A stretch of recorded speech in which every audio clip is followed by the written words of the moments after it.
आउज़ुबिल्लाहि मिनश्शैतानिर्रजीम बिस्मिल्लाहिर्रहमानिर्रहीम। खाकसार मीर अब्दुल लतीफ़ आपकी खिदमत में हाजिर है। आज के प्रोग्राम में हम इस अमर पर बात करेंगे कि क्या कुरान करीम ने बाइबल में या मसीही और यहूदी कुतुब में तहरीफ का कहीं जिक्र किया है। क्योंकि मैंने पिछले दिनों एक वीडियो देखी है जिसमें क्रिश्चियन प्रिंस साहब जो हैं वो ये फरमा रहे हैं कि कुरान करीम में कहीं जिक्र नहीं है। वाकया वो यूं है कि उन्होंने एक क्लिप लिया जो मोहतरम इंजीनियर मोहम्मद अली साहब हैं, जेहलम के मारूफ स्कॉलर हैं, उनकी किसी मजलिस सवाल जवाब का, और जिसमें उनसे कोई सवाल कर रहा है कि क्या अल्लाह ताला ने कुरान करीम में बाइबल में तहरीफ का कहीं जिक्र किया है। तो उस क्लिप को लेकर उन्होंने उसमें हवाला दिया सूरह बकरा आयत नंबर 80 का या 79 का। जो बिस्मिल्लाह को शामिल करते हैं वो 79 है, जो बिस्मिल्लाह को शामिल करते हैं वो 80 है उनके मुताबिक, और जो नहीं शामिल करते उनके तराजम के मुताबिक वो 79 है। तो उस क्लिप को लेके उन्होंने कहा जी कि देखें जी, बाइबल में तो इसका जिक्र ही नहीं है कि इंजील में कहीं तहरीफ हुई है, और असबाबुन नज़ूल किताब में से आधी इबारत पढ़ी उन्होंने। ये भी उनकी ख़यानत है, और उस ख़यानत का भी जिक्र है कुरान करीम में कि ये ख़यानत आइंदा भी करते रहेंगे। ख़यानत उन्होंने ये की कि वहाँ असबाबुन नज़ूल किताब में लिखा है कि जो अहले किताब हैं वो हज़रत सल्लल्लाहु अलैहि वसल्लम की जो सिफात लिखी हैं बाइबल में, उनमें इन्होंने तहरीफ कर दी है।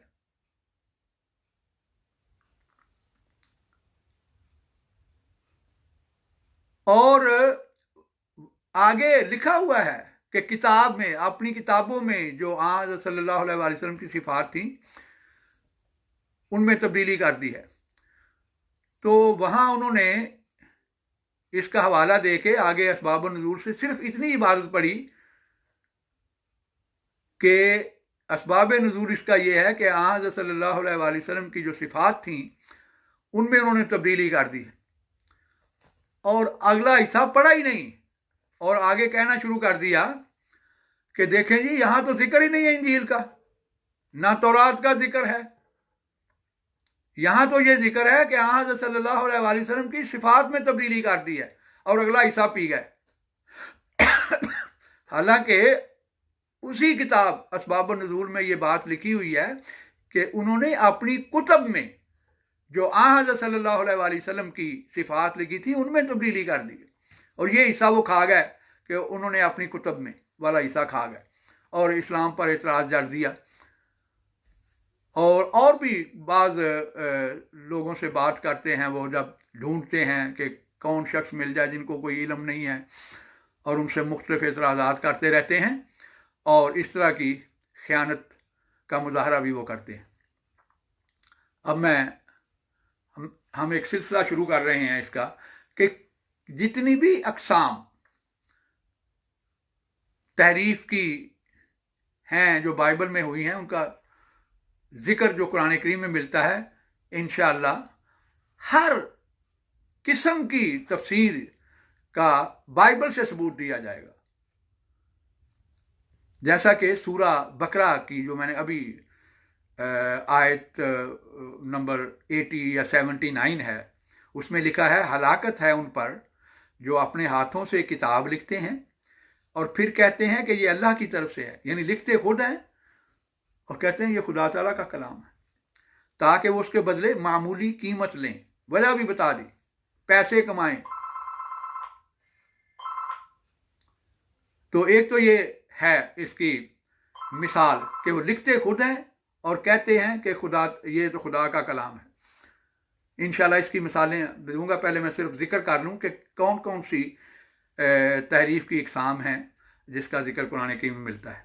फिर आगे सूरा बकरा की आयत नंबर 160 और 175 में ये जिक्र है कि अल्लाह ने जो कुछ नाजल किया है उसको छुपाते हैं, यानी बाइबल में से बाज़ चीज़ों को छुपाते हैं, यानी निकाल दी गई हैं, छुपा दिया गया है। पहले थी उनमें लेकिन अब छुपा दिया गया है, और उसके बदले भी मामूली कीमत लेते हैं। और उसका ये सज़ा भी कुरान करीम में बताई है कि अल्लाह ताला क़यामत के दिन इन लोगों से कलाम नहीं करेगा। आगे है सूरा आल इमरान आयत नंबर 72। इसमें यह बताया गया है कि अहले किताब हक व बातिल को मिलाते हैं और जानते बूझते हुए हक को छुपाते हैं। ये तीसरी किस्म बताई है कि गुडमुड कर देते हैं बातों को, हक को, और कुछ चीज़ें अपनी तरफ से डाल देते हैं और कुछ वहाँ रहने देते हैं। ये तीसरी किस्म है। चौथी किस्म सूरा आल इमरान आयत नंबर 79। अहले किताब में से एक गिरोह किताब को ऐसे पढ़ते हैं कि सुनने वाला समझे कि वो किताब का हिस्सा है, मगर वो किताब में से नहीं होता। जैसे अभी मैंने मिसाल दी है कि उन्होंने असबाब नुज़ूल से एक इबारत पढ़ी और एक हिस्सा छुपा दिया, और ऐसे तासुर डाला कि ये गोया उस किताब में ये लिखा हुआ है कि वो बाइबल की तारीफ का जिक्र नहीं हो रहा, बल्कि हज़रत सल्लल्लाहु अलैहि वसल्लम की जो सिफात हैं उनका जिक्र हो रहा है। हालांकि वहाँ लिखा हुआ है कि उन्होंने अपनी किताबों में जो जिक्र है हज़रत सल्लल्लाहु अलैहि वसल्लम की सिफात का, उनमें तब्दीली कर दी। फिर एक और किस्म बयान की है बाइबल में कि यहूद में से कुछ लोग कलेमात को उनकी जगह से बदल देते हैं। फिर एक और चीज़ बयान की है कुरान करीम ने कि हज़रत सल्लल्लाहु अलैहि वसल्लम ने बहुत सी उन बातों को जाहिर कर दिया है जो अहले किताब उसमें से छुपाया करते थे। बात तो बातें जाहिर नहीं की, शायद उनकी ज़रूरत नहीं थी उस वक्त, या कोई इतनी अहम नहीं थी, लेकिन बाद बातों को कुरान करीम ने बयान किया है हज़रत सल्लल्लाहु अलैहि वसल्लम के ज़रिए। इसका हवाला है सूरा अल माइदा आयत नंबर 16। तो इंशाअल्लाह ताला जितनी ये इक़साम बयान की गई हैं, इन सब का बाइबल से सबूत दिया जाएगा कि एक एक जो तहरीफ है उसका, जिसका कुरान ने जिक्र किया है, उसकी मिसालें मौजूदा बाइबल से मिलती हैं। तो आज के प्रोग्राम में हम सिर्फ जो सूरा अल बकरा की जो है तहरीफ, सूरा बकरा में जो तहरीफ का जिक्र किया गया है उसका ही जिक्र करेंगे। वो ये है कि हलाकत है उन पर जो अपने हाथों से लिखते हैं और फिर कहते हैं कि ये अल्लाह की तरफ से है, ताकि उसके बदले मामूली कीमत वसूल करें। सूरा अल बकरा आयत नंबर 80 या 79। तो अब हम इसकी मिसालें देते हैं। दो मिसालें हैं इसकी जो तसलीस का अकीदा है। इस अकीदा को सच्चा साबित करने के लिए कि इसकी बुनियाद बाइबल में है, जो तहरीफ की गई हैं वो दोनों बाद में शामिल की गई हैं। ये साबित शुदा हकीकत है। पहली जो है उसकी मिसाल मैं आपकी खिदमत में पेश करता हूं।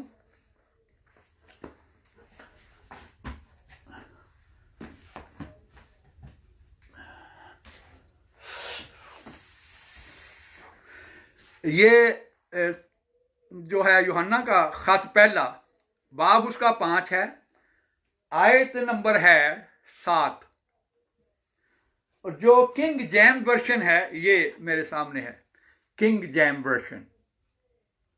इसमें एक आयत शामिल की गई है और वो यूं है, बाब 5, ये देखें, लिखा है, for there are 3 that bear record in heaven, the Father, the Word and the Holy Ghost, and these three are one. ये किंग जेम्स वर्जन में शामिल है। ये पूरी की पूरी आयत जो बाकी हैं बाइबल, उसमें आयत नंबर 6 है ये, जिसकी जगह ये 7 बढ़ा दी गई है। ये पूरी की पूरी आयत बाद में शामिल की गई है और इसको यूनिवर्सली यानी पूरी दुनिया के जो बाइबल के उलमा हैं वो तस्लीम करते हैं। मैं आपकी खिदमत में मुख्तलिफ वर्शंस पेश करता हूं बाइबल के जिनमें ये आयत नहीं है। इसमें अब ये आयत निकाल दी गई है, जिसका जी चाहे पढ़ के देख ले। इसमें से ये आयत निकाल दी गई है।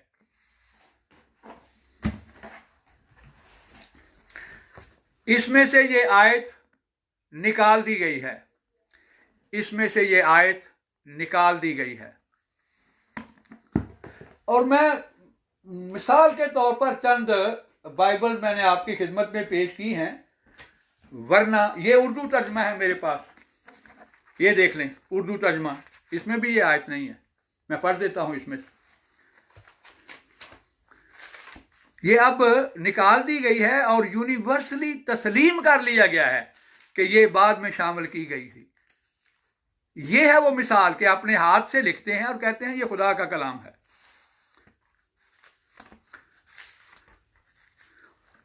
ये है पहला खत यूहन्ना का बाब 5, ये मेरे सामने है। पाकिस्तान से छपी हुई है, इंडिया से भी ये छपती है।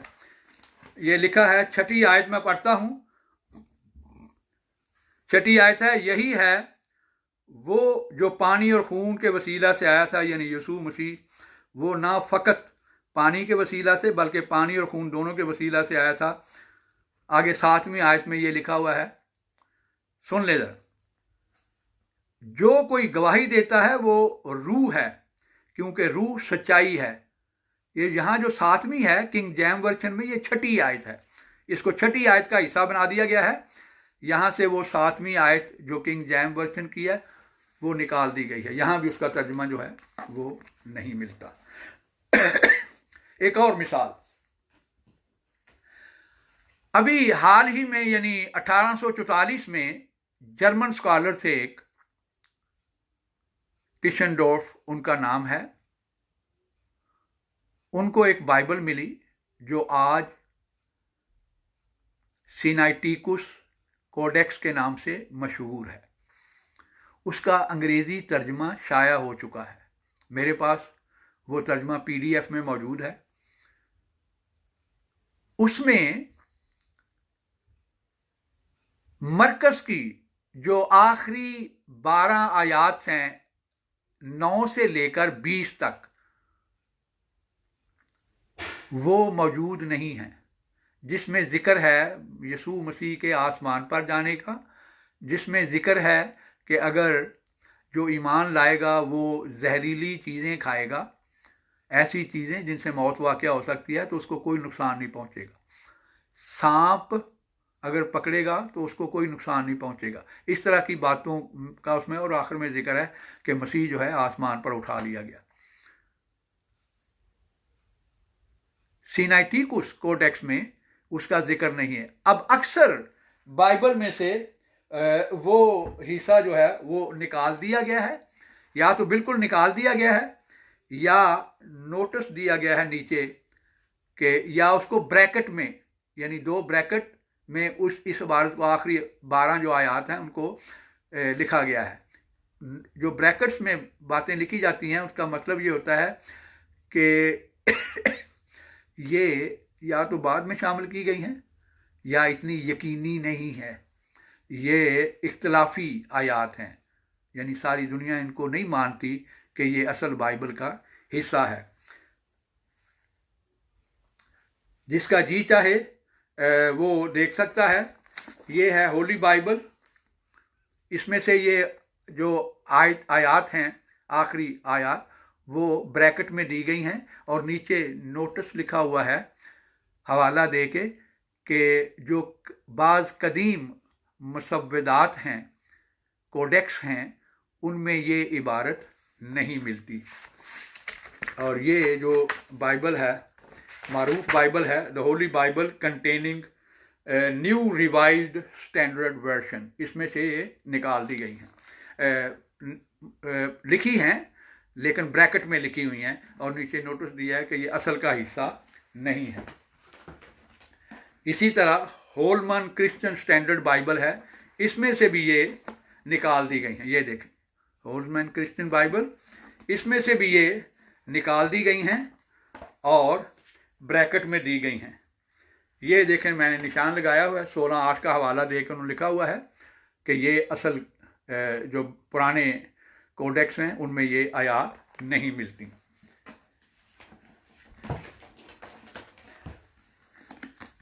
ये बाइबल है, इसमें भी ब्रैकेट में दी गई हैं।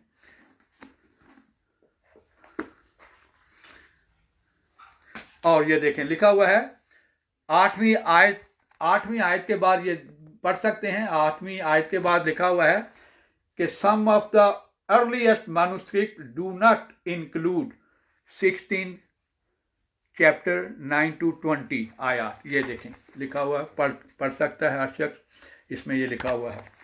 तो ये मिसालें हैं, कोई भी बाइबल उठा लें जदीद तर्जमा, उसमें ये आयत आपको मिलेंगी या तो ब्रैकेट्स में या बिल्कुल नहीं मिलेंगी। जो यहोवा विटनेस का उर्दू तर्जमा है, ऑनलाइन मिल सकता है, PDF में मौजूद है, वहाँ से इनको बिल्कुल निकाल दिया गया है। और भी मेरे पास तराजम है इस वक्त, वहाँ से भी इनको निकाल दिया गया है।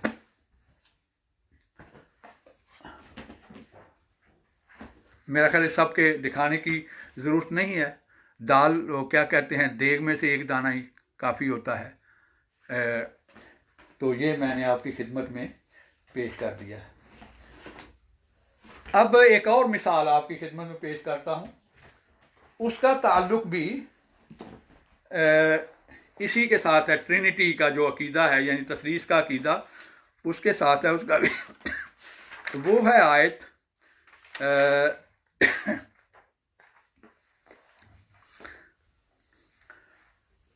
बाइबल की जो है मती की इंजील, उसके आखिर में ये लिखा हुआ है, मैं आपकी खिदमत में पढ़ देता हूँ। और ये भी तसलीस के अकीदा को साबित करने के लिए बाद में शामिल किया गया। लिखा है, मती की इंजील है, बाब नंबर 28 है, आयत नंबर 19 है। लिखा है, पस तुम जाकर सब कौमों को शागिर्द बनाओ और उनको बाप और बेटे और रूहुल कुदस के नाम से बपतिस्मा दो, और उनको ये तालीम दो कि उन सब बातों के पर अमल करें जिनका मैंने तुमको हुक्म दिया है। ये बड़ा अहम है कि जिन बातों का मैंने हुक्म दिया है उन सब बातों पर अमल करो। उनको बाप और बेटे और रूहुल कुदस के नाम से बपतिस्मा दो। दो चीज़ें हैं इसमें, एक कि तमाम कौमों में जाके मुनादी करो। ईसाई हजरात जो हैं वो इससे ये नतीजा निकालते हैं कि दुनिया की तमाम कौमें, चाहे वो बनी इसराइली हों, नान इसराइली हों, उनमें जाके तो इंजील की मुनादी करो। दूसरा ये कि उनको जो बपतिस्मा दो तो बाप, बेटे और रूहुल कुदस के नाम से बपतिस्मा दो। और तीसरा ये हुक्म था कि मेरे सब हुक्मों पर अमल करो। अब हम देखते हैं कि क्या बाइबल से इस बात का सबूत मिलता है कि हवारियों ने इन अहकाम पर अमल किया हो। बाइबल का जब हम मुतालिया करते हैं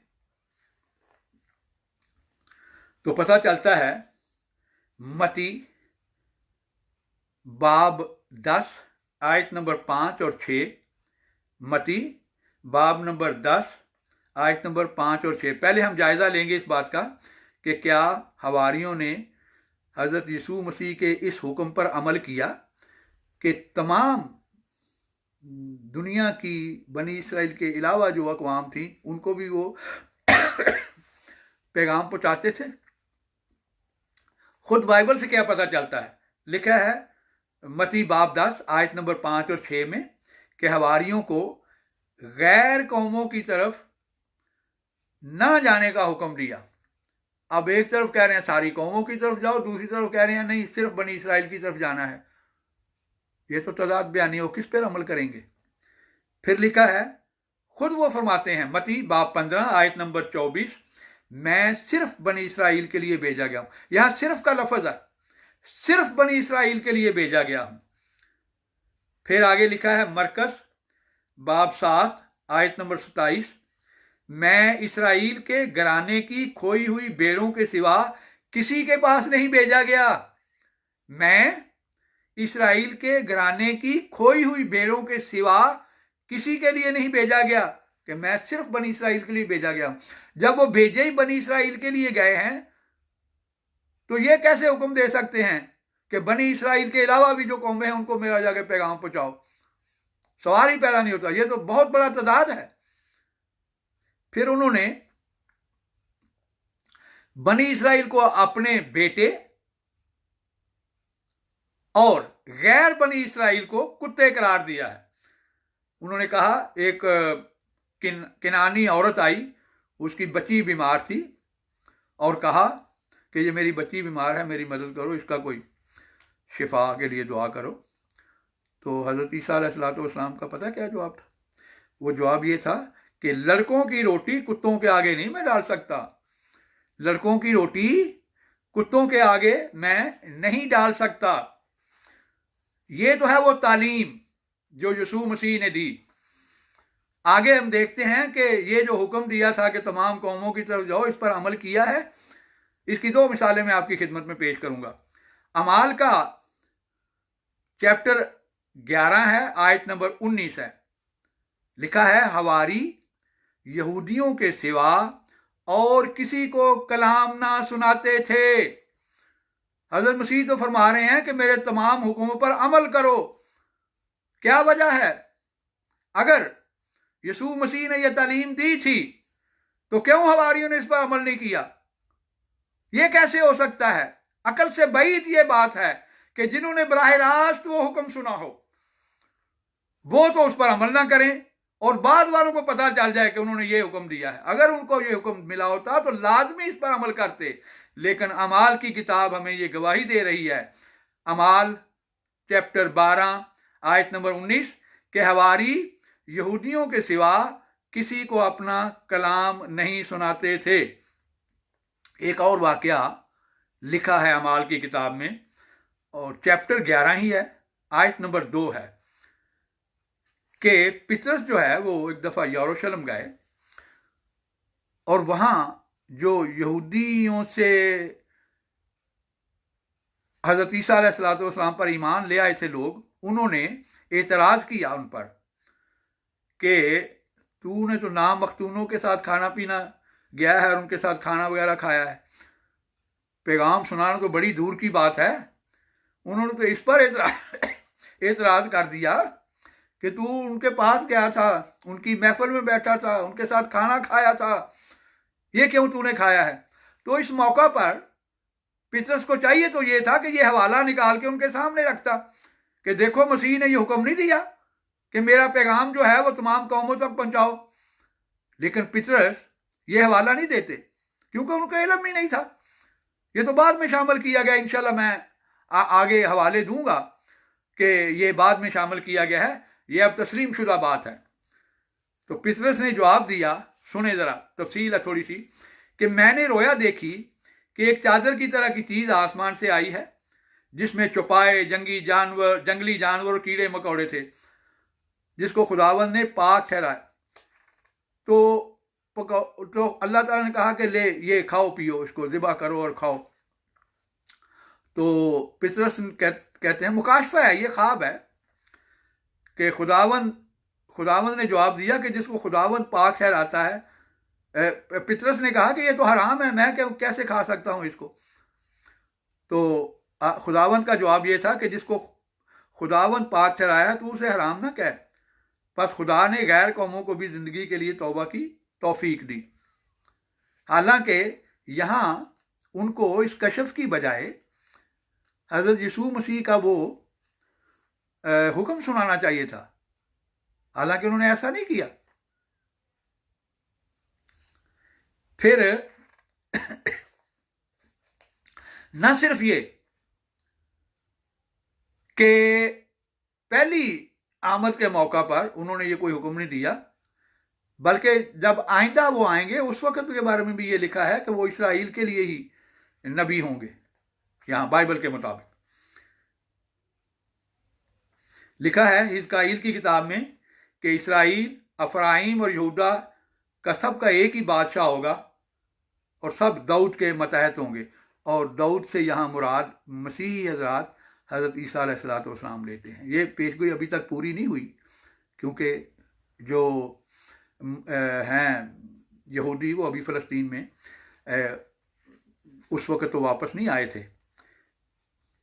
फिर यसिया की किताब में लिखा है बाब 11 आयत नंबर 11-12 के मसीही जो बनी इसराइल हैं, जब मसीह आएगा तो उनको उस वक़्त दोबारा वो वापस यहाँ फ़लस्तीन में इकट्ठे कर दिए जाएंगे। फिर यर्मिया की किताब 30 है, आयत नंबर 9 है कि जब वो वापस आएंगे तो वो खुदावंद अपने खुदा की और अपने बादशाह दाऊद की, जिसे मैं बर्पा करूँगा, खिदमत करेंगे। तो यहाँ किसी और कौम का जिक्र नहीं है, यहाँ भी दाऊद को बर्पा करूँगा। और दाऊद के मुताबिक लिखा है कि इनका हाकिम उनमें से ही होगा और उनका फरमा रवा उन्हीं के दरमियान से पैदा होगा। यहाँ ये नहीं लिखा हुआ कि वो आसमान से आएगा, लिखा है कि जब दोबारा मसीह आएगा तो वो पैदा होगा। यर्मिया बाब 30 आयत नंबर 21। ठीक है जी। तो इससे पता चलता है कि यीशु मसीह के हवारी इस हुक्म को बिल्कुल नहीं जानते थे, क्योंकि वो सिर्फ बाइबल के मुताबिक हवारी जो थे वो सिर्फ बनी इसराइल को ही, यहूदियों को ही कलाम सुनाते थे, दूसरों को नहीं सुनाते थे। अगर उनके इल्म में ये बात होती तो लाजमी इस पर अमल करते। आगे दूसरा मसला है बपतिस्मा देने का। इस पर भी हम जब मुतालिया करते हैं तो पता चलता है कि बपतिस्मा जो है वो भी हवारियों ने बाप, बेटे और रूहुल कुदस के नाम से कभी नहीं दिया। अमाल की किताब पढ़ते हैं तो पता चलता है, अमाल बाब 2 आयत नंबर 38, पितरस ने कहा यीशु मसीह के नाम का बपतिस्मा लो। यीशु मसीह के नाम का सिर्फ बपतिस्मा है, बाप, बेटा, रूहुल कुदस का कोई जिक्र नहीं है। इसी तरह अमाल की किताब है बाब 10 आयत 48, पितरस ने हुक्म दिया कि इन्हें यीशु मसीह के नाम का बपतिस्मा दिया जाए। जो लोग ईमान लाए थे, इन्हें यीशु मसीह के नाम का बपतिस्मा दिया जाए। इसी तरह अमाल की किताब है बाब 19 आयत नंबर 5, उन्होंने जो ईमान लाए उन्होंने खुदावंद यीशु के नाम का बपतिस्मा लिया। फिर गिलतियून पौलुस का खत है बाब नंबर 3 आयत नंबर 27, लिखा है मसीह में शामिल होने का बपतिस्मा लिया और मसीह को पहन लिया। यहां भी सिर्फ मसीह का जिक्र है, बेटे का भी जिक्र नहीं है, यीशु मसीह का जिक्र है। इससे पता चलता है कि बेटे का अकीदा भी बाद में बनाया गया है। ये किताब है मेरे पास,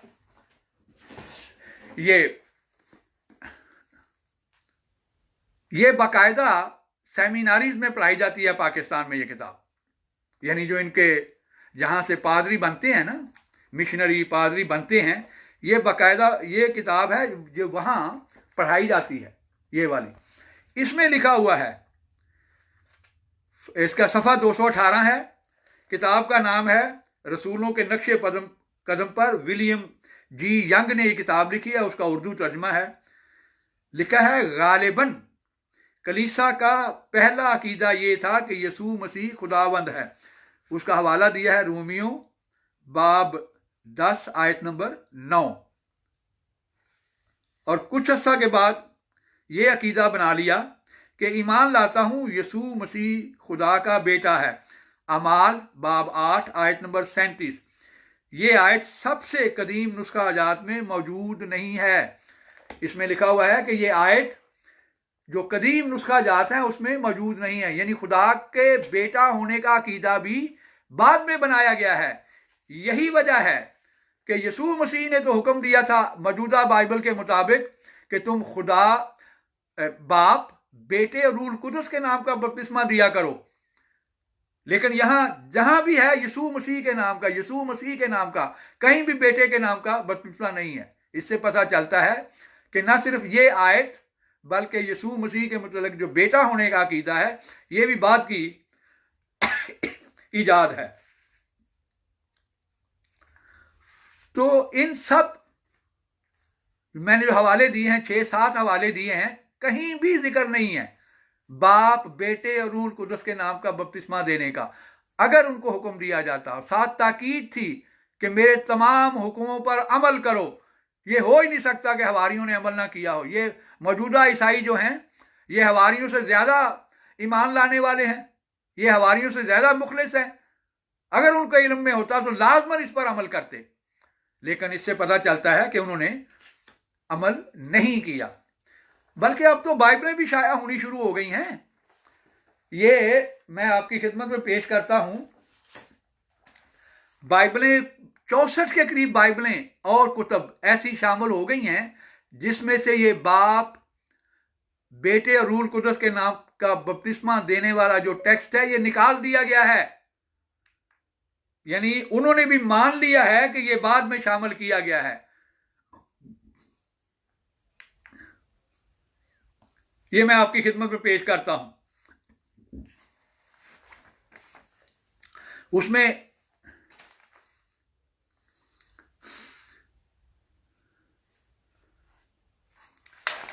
हॉली अपोस्टोलिक बाइबल वर्जन 2000 अपडेटेड 24 जून 2015, ये इंटरनेट में मौजूद है, पीडीएफ में। मैथ्यू की जो इंजील है वो मौजूद है, जिसका जी चाहे देख सकता है। जीसस नेम्स अपेंडिक्स के नाम से आप गूगल में जाएं तो आपको ये मिल जाएगी। मैथ्यू के उस वर्जन में से ये आयत निकाल दी गई है। मैं अभी आपकी खिदमत में मजीद जो हैं वो पेश करता हूं।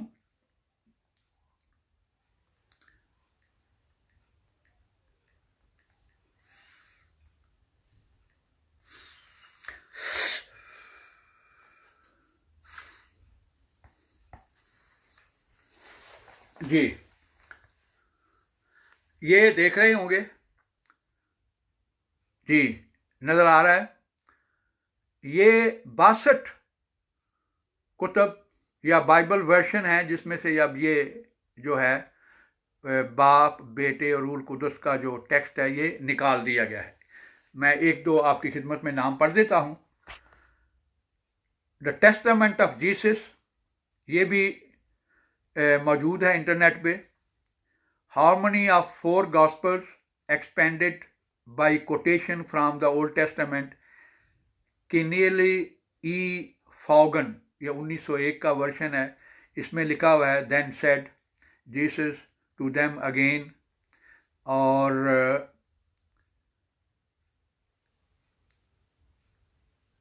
unto again, peace be unto you, as the Father hath sent me, even so I send you, and lo, I am with you always, even unto the end of the world. Amen. And when he said this, he breathed on them and said unto them, receive ye the Holy Spirit. All power is given to me from heaven over earth. Go ye therefore and teach all nations. यहाँ बपतिस्मे का कोई जिक्र नहीं है। The gospel of Jesus critically reconstructed from the earliest sources, इसमें लिखा है go ye therefore and make disciples of all the nations, baptising them in my name, baptising them in my name, इसमें से भी ये निकाल दिया गया है। और इसी तरह के 62 वर्शन जो हैं ये शाया हो चुके हैं जिसमें से ये बात निकाल दी गई है। तो इससे कुरान करीम का जो दावा है कि ये अपने हाथ से लिखते हैं और कहते हैं ये खुदा का कलाम है, ये साबित हुआ। और भी आयात हैं, इंशाअल्लाह आइंदा प्रोग्राम में, प्रोग्राम लंबा हो रहा है, वो भी इंशाअल्लाह पेश की जाएंगी। इसके साथ ही इजाज़त चाहूँगा। अगर कोई दोस्त कोई और एतराज़ इस्लाम के ख़िलाफ़ सुने तो दरख्वास्त खाकसार की खाकसार को मुत्तले किया जाए ताकि उसका भी जवाब दिया जाए। और इंशाअल्लाह ये सिलसिला जारी रहेगा। जो तहरीफ़ का दावा किया है कुरान करीम ने कि किस किस्म की तहरीफ़ है, उसका सबूत बाइबल से दिया जाएगा, जैसा कि आज दिया गया है कि ये अपने हाथ से लिखते हैं और कहते हैं खुदा का कलाम है और इसके बदला में थोड़ी सी कीमत लेते हैं, यानी दौलत कमा रहे हैं। तब्दीली करने से नए नए वर्शन शाया करते हैं और पैसे कमाते हैं। अल्लाह ताला आपके साथ हो। इसी के साथ इजाज़त चाहूँगा।